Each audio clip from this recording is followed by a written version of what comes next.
सद्धम्म आणि असद्धर्म यांचा संकर करू नका.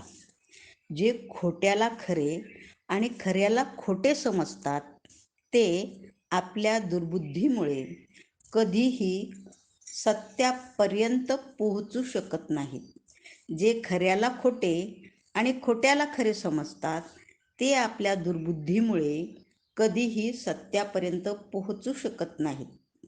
जे सत्याला सत्य आणि असत्याला असत्य म्हणून ओळखतात त्यांच्या ठिकाणी सम्यक दृष्टी आहे, त्यांना सत्य लाभते. घर नीट साकारलेले नसले तर ज्याप्रमाणे त्यात पावसाचे पाणी गळू लागते, त्याचप्रमाणे असंस्कृत मनात तृष्णा प्रवेश करते. घर नीट साकारलेले असले की त्यात ज्याप्रमाणे पावसाचे पाणी शिरू शकत नाही, त्याप्रमाणेच सुसंस्कृत मनात तृष्णा प्रवेश करू शकत नाही. उठा, प्रमादी राहू नका. धर्माच्या शिकवणुकीप्रमाणे वागत राहा. जो त्याप्रमाणे वागतो तो इहलोकी आणि इतर सर्व लोकी सुखी होतो. सन्मार्गाचा अवलंब करा, कुमार्गाचा अवलंब करू नका. सन्मार्गाने जाणारे लोक इहलोकी आणि इतर सर्व लोकी सुखी होतात. भाग 4. बुद्धाची प्रवचने. गृहस्थांसाठी प्रवचने. सुखी गृहस्थ. एकदा अनाथपिंडक भगवंताकडे आला आणि त्यांना अभिवादन करून जवळच्या आसनावर बसला. गृहस्थाचे सुख कशात आहे हे जाणण्याची अनाथपिंडकाला उत्सुकता लागली होती. म्हणून अनाथपिंडकाने गृहस्थाच्या सुखाचे रहस्य सांगण्याची भगवंतांना विनंती केली. भगवंत म्हणाले, गृहस्थाचे पहिले सुख स्वामित्वात आहे. गृहस्थाजवळ धन असते, त्याने ते न्यायाने, भलेपणाने, उद्योगाने, शरीर सामर्थ्याने आणि निढळाच्या घामाने कमावलेले असते. मी हे धन न्यायाने मिळवलेले आहे या विचाराने गृहस्थाला सुख वाटते. दुसरे सुख उपभोगाचे. गृहस्थाजवळ धन असते, ते त्याने न्यायाने, भलेपणाने, उद्योगाने, शरीर सामर्थ्याने आणि निढळाच्या घामाने कमावलेले असते. त्या धनाचा तो उपयोग घेतो आणि पुण्य कृत्य करतो. न्यायाने मिळवलेल्या माझ्या धनाच्या जोरावर मी पुण्यकृत्य करीत आहे या विचाराने त्याला सुख लाभते. तिसरे सुख म्हणजे अनऋण. गृहस्थ कोणाचेही लहान मोठे ऋण लागत नाही, त्यामुळे तो सुखी असतो.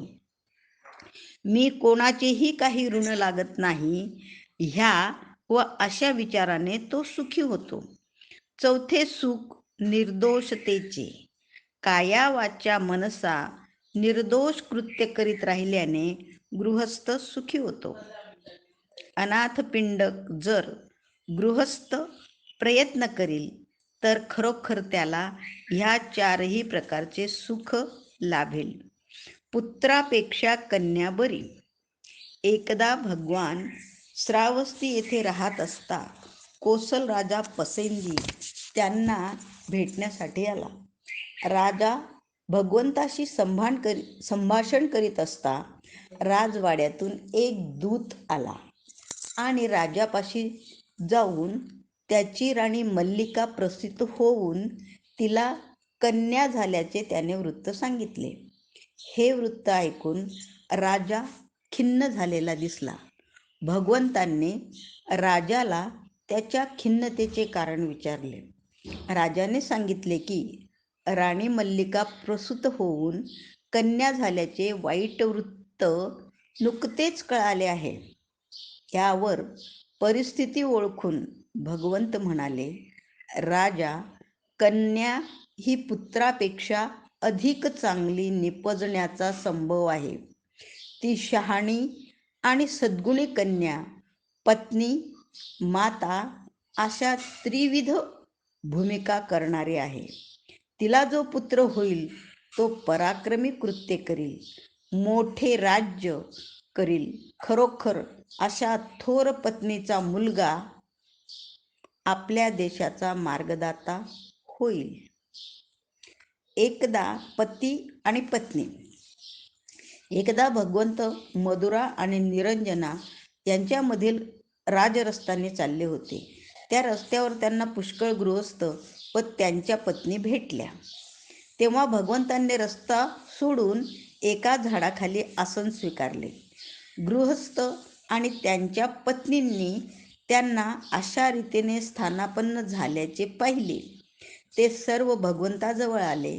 त्यांनी भगवंतांना अभिवादन केले आणि जवळच बसून त्यांनी विचारले, पती पत्नीतील सुयोग्य संबंध कोणता?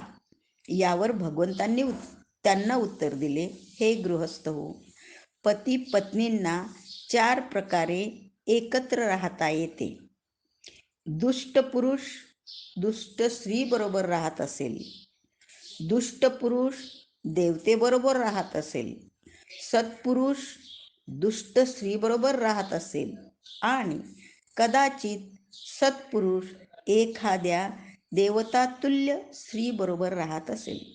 गृहस्थ हो, दुष्ट पुरुषाचे जीवन म्हणजे हत्या, चोरी, अपवित्रता, असद्भाषण, मद्यपान, दुष्ट आणि पापी वर्तणूक, मोहाविष्ट मन आणि सत्पुरुषाची निंदा याने भरलेले असते. आणि त्याच्या दुष्ट स्त्रीचे जीवनही तद्वतच असते. अशा प्रकारे सद्गृहस्थ हो, दुष्ट पुरुष दुष्ट स्त्री बरोबर जीवन व्यतीत करीत असतो. गृहस्थ हो, दुष्ट पती आणि देवतातुल्य पत्नी यांच्या जीवनात पती वर सांगितल्याप्रमाणे वर्तत असतो, परंतु पत्नी हत्या, चोरी, व्यभिचार, असत्य भाषण, मद्यपान यापासून परावृत्त असते. तिची वर्तणूक सद्गुणी आणि हितकर असते. अंतःकरण मोहाधीन नसते. ती आपल्या कौटुंबिक जीवनात सद्गुणी माणसाची निंदा करीत नाही किंवा त्यांना उद्देशून अपशब्द बोलत नाही. याप्रमाणे गृहस्थ हो, दुष्ट मनुष्य देवतातुल्य पत्नीसह राहत असतो. गृहस्थ हो, सज्जन देवतुल्य पुरुष आणि दुष्ट पत्नी यांचे जीवन असे असते. या जीवनात पती हत्या, चोरी, व्यभिचार, असत्य भाषण, मद्यपान यापासून परावृत्त होऊन त्याची वागणूक गुणयुक्त व हितकर असते. मोहाधीन होऊन आपल्या कौटुंबिक जीवनात तो सद्गुणी पुरुषाची कधी निंदा करीत नाही किंवा त्यांना उद्देशून अपशब्द बोलत नाही, परंतु त्याची पत्नी मात्र वर वर्णिलेल्या दुष्ट स्त्रीसारखी वागत असते. गृहस्थ हो, चौथ्या प्रकारची पती पत्नी जीवनात जणू काय देव देवते बरोबर राहत आहे अशी वागतात. कारण ते दोघेही पती पत्नी हत्या, चौर्यकर्म, असत्य भाषण, व्यभिचार, मद्यपान यांचा आपल्या वर्तनात स्पर्श होऊ देत नाहीत आणि मोहाधीन होऊन सत्पुरुषांच्या निंदेने आपली जीभ विटाळीत नाहीत. गृहस्थ हो, पती पत्नीच्या एकत्र जीवनाचे असे 4 प्रकार आहेत. शील परिपालनाच्या आवश्यकतेवरील प्रवचने. माणसाची अधोगती कशाने होते? एके समयी भगवान श्रावस्ती येथील जेतवनातील अनाथपिंडकाच्या विहारात राहत होते. त्यावेळी मध्यरात्र उलटल्यानंतर आपल्या तेजाने जेतवन दीप्तिमान करीत एक देव भगवंताजवळ आला आणि त्यांच्या सन्निध जाऊन आदराने त्यांना अभिवादन करून बाजूला उभा राहिला आणि भगवंतांना उद्देशून पुढील श्लोक म्हणाला, गौतमा, मी तुला अधःपतन पावणाऱ्या माणसाविषयी काही प्रश्न विचारणार आहे. कृपा करून अधःपतनाची कारणे काय असतात ते मला सांग. भगवंतांनी ती सांगण्याचे मान्य केले आणि ते म्हणाले, कोणाची उन्नती होत आहे आणि कोण अधोगतीला जात आहे हे सहज समजण्यासारखे आहे.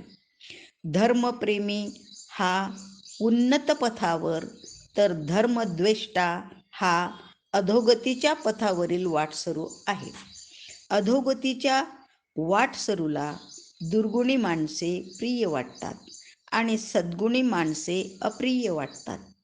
त्याची दुर्गुणी माणसावर श्रद्धा असते हे त्याच्या अधोगतीचे दुसरे कारण होय. झोपाळूपणा, गप्पा मारण्याची आवड, निरुद्योगीपणा, आळस, क्रोधाविष्टता ही सर्व अधोगतीचे तिसरे कारण होय. आईबाप वृद्ध झाले असताना जवळ संपत्ती असूनही त्यांचे पालन पोषण न करणे हे अधःपतनाचे चौथे कारण होय. ब्राह्मण, श्रमण किंवा अन्य साधूंना असत्य भाषणांनी ठकविणे हे अधोगतीचे पाचवे कारण होय. जवळ विपुल द्रव्य, सुवर्ण, धनधान्य असूनही त्या सर्वांचा एकट्यानेच उपभोग घेणे हे अधपाताचे सहावे कारण होय. आपले कुळ, संपत्ती, जात याचा अभिमान बाळगून आपल्या आप्तेष्टांचा तिरस्कार करणे हे अधपाताचे सातवे कारण होय. व्यभिचार, मद्यपान, जुगार यामध्ये द्रव्याचा अपव्यय करणे हे अधपाताचे आठवे कारण होय. स्वस्त्रीमध्ये समाधान न पावता वेश्या, गणिका आणि परस्त्रिया यांचा समागम करणे हे अधपाताचे नववे कारण होय. असंयमी, उधळी स्त्री अथवा पुरुष यांच्या हाती आपल्या व्यवहाराची सत्ता देणे हे अधपाताचे 11वे कारण होय. जवळची साधने अल्प असूनही क्षत्रिय कुळात जन्म झाला या जोरावर अफाट महत्वाकांक्षा आणि सार्वभौमतेची इच्छा बाळगणे हे अधपाताचे 12वे कारण होय. हे कुलोत्तमा देवा, ही सर्व अधपाताची कारणे आहेत. या सर्वांवर विजय मिळवलास तरच तू वाचशील. 2. दुष्ट मनुष्य. एका चारिकेत आपल्या नेहमीच्या रिवाजाप्रमाणे भगवंतांनी आपल्या सहकारी भिक्खूंना खालीलप्रमाणे प्रवचन दिले. भिक्खूंनो, दुष्ट मनुष्य कसा ओळखायचा हे तुम्हास माहीत आहे काय? भिक्खूंनी नाही म्हणताच भगवंत बोलले, तर मग मीच तुम्हाला दुष्ट माणसाची लक्षणे सांगतो. दुष्ट मनुष्य न विचारताच दुसऱ्याचे दोष दाखवतो आणि त्याला दुसऱ्याबद्दल विचारले तर मग बघायलाच नको तेव्हा तर तो दुसऱ्याचे दोष किंवा व्यंगे न लपवता रसाळपणे तपशीलवार सांगू लागतो. जो मनुष्य विचारले असता दुसऱ्याचे सद्गुण दाखवित नाही, पुन्हा पुन्हा विचारल्यावरच तो दुसऱ्याचे गुण सांगतो, तो मनुष्य विचारले असताही आपले दोष उघड करीत नाही. मग न विचारता तर बोलायलाच नको, वारंवार विचारले तरच तो आपले दोष दाखवतो, परंतु त्याचा तपशील लपवितो, असा मनुष्य दुष्ट मनुष्य होय. भिक्खू हो, असाही मनुष्य असतो की जो विचारले नाही तरी आपल्या चांगल्या गोष्टी उघड करीत असतो. विचारल्यावर तर सांगायलाच नको, तो अगदी सर्व तपशील देऊन आपल्या गुणांचे भरमसाठ वर्णन करीत असतो. भिक्खूंनो, असा मनुष्य दुष्ट मनुष्य समजावा. 3. सर्वोत्तम पुरुष. एका चारिकेत आपल्या नेहमीच्या रिवाजाप्रमाणे भगवंतांनी आपल्या सहचारी भिक्खूंना खालीलप्रमाणे प्रवचन दिले. भिक्खूंना उद्देशून भगवान म्हणाले, जगात 4 प्रकारची माणसे आढळतात. पहिल्या प्रकारचा मनुष्य म्हणजे जो स्वतःच्या अथवा इतरांच्या कल्याणासाठी झटत नाही. दुसऱ्या प्रकारचा मनुष्य स्वतःचे हित सोडून दुसऱ्याच्या हितासाठी झटतो. तिसऱ्या प्रकारचा मनुष्य स्वतःच्या हितासाठी झटतो, पण दुसऱ्याच्या नाही. चौथ्या प्रकारचा मनुष्य स्वतःच्या त्याचप्रमाणे दुसऱ्याच्या हितासाठी झटत असतो. जो स्वतःच्या अथवा दुसऱ्याच्या हितासाठी झटत नाही, तो मनुष्य दोन्ही बाजूला पेटलेल्या आणि मध्ये शेणाने माखलेल्या चितेवरील मशालीसारखी आहे. ती गावात वा वनात इंधन म्हणून उपयोगी येत नाही. त्याप्रमाणे तो मनुष्य जगाला आणि स्वतःलाही निरुपयोगी आहे. जो स्वतःच्या कल्याणाचा त्याग करून दुसऱ्याच्या कल्याणासाठी झटतो, तो तिसऱ्या प्रकारच्या माणसाहून अधिक चांगला पुरुष होय. आणि जो स्वतःच्या आणि इतरांच्या कल्याणासाठी झटतो, तो सर्वात उत्तम पुरुष समजावा. 4. ज्ञानी पुरुष.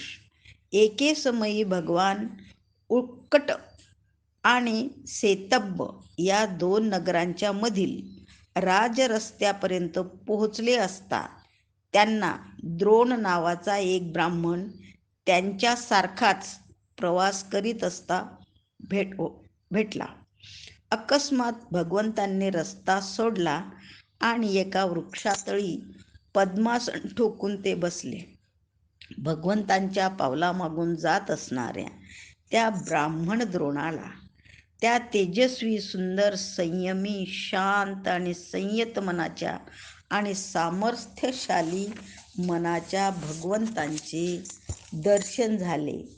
भगवंतांजवळ जाऊन तो म्हणाला, आदरणीय महाशय, आपण देव तर नाही ब्राह्मणा, मी खरोखर देव नाही. आपण गंधर्व तर नव्हे? नाही ब्राह्मणा, मी गंधर्व नाही. मग आपण यक्ष तर नव्हे? नाही ब्राह्मणा, मी यक्ष नव्हे. तर मग आपण मनुष्य नाही काय? नाही ब्राह्मणा, मी मनुष्यही नाही. भगवंतांची अशी उत्तरे ऐकल्यावर तो ब्राह्मण द्रोण म्हणाला, तुम्हाला आम्ही देव आहा का, गंधर्व आहा का, यक्ष आहा का किंवा मनुष्य आहा का असे विचारले असता आपण नाही म्हणता, तर मग आदरणीय महाशय, आपण आहात तरी कोण? ब्राह्मणा, जोपर्यंत मी माझ्या अंगच्या आसवाचा निराश केला नव्हता, तोपर्यंत मी खरोखर देव, गंधर्व, यक्ष आणि मनुष्य होतो. पण आता मी आसवापासून मुक्त झालो आहे आणि मूळचे विच्छेदन करून बैठकच नाहीशी केलेल्या ताल वृक्षासारखा झालो आहे. त्या वृक्षाला जसे अंकुर फुटणार नाहीत, त्याप्रमाणे माझेही आहे. ज्याप्रमाणे जलात जन्म घेणारी कमललता पाण्यातून वर येते आणि तरी सुद्धा पाण्याचा कलंक तिला चिकटत नाही, त्याप्रमाणे हे ब्राह्मणा, मी जगात जन्मास आलो, जगात वाढलो आणि जगावर विजय मिळवून जगाच्या कलंकाला अस्पृष्ट असा राहिलो आहे. म्हणून हे ब्राह्मणा, तू मला एक तथागत म्हणजे ज्ञानी पुरुष असे समज. न्यायी आणि सज्जन असा पुरुष. भिक्खूंना उद्देशून भगवान म्हणाले, माणसे 4 प्रकारचे असतात. जर तुम्हाला सज्जन आणि न्यायी पुरुष ओळखायचा असेल तर या 4 प्रकारचे भेद तुम्ही जाणले पाहिजेत. भिक्खूंनो, एक प्रकारची माणसे स्वकल्याणासाठी झटतात, परंतु परकल्याणाचा विचारही करीत नाहीत. अशा प्रकारची माणसे स्वतःमधील विषय वासनेचे निर्मूलन करतात, परंतु दुसऱ्यांनी विषय वासनेचा त्याग करावा म्हणून त्यांना कधीही आग्रहाने सांगत नाहीत. ते आपल्या मनातील क्रोधाचे निर्मूलन करतात, परंतु दुसऱ्यांना क्रोधाचा त्याग करण्याबद्दल निक्षून सांगत नाही.